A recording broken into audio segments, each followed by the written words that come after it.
গ্রামের ভোরবেলা, চারিদিকে হালকা কুয়াশা আর পাখির মিষ্টি ডাক।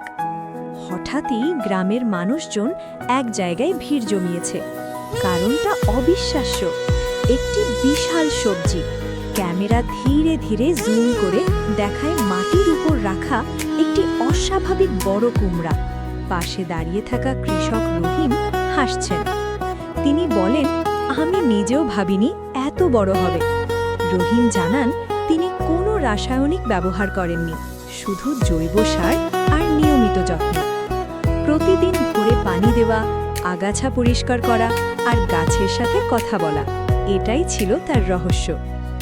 গ্রামের বাচ্চারা কুমড়াটির পাশে দাঁড়িয়ে ছবি তুলছে। একজন বলে, এটা তো আমার থেকেও বড়। সবাই হেসে ওঠে। কিছুক্ষণের মধ্যেই খবর ছড়িয়ে পড়ে আশেপাশের গ্রামেও। মানুষ শুধু কুমড়া দেখতে নয়, রহিমের কাছ থেকে শিখতেও আসছে কিভাবে যত্ন আর ধৈর্য একটি ছোট চারা থেকে রেকর্ড করতে পারে। শেষ দৃশ্যে রহিম বলেন, পরিশ্রম করলে মাটিও আপনাকে চমকে দেবে।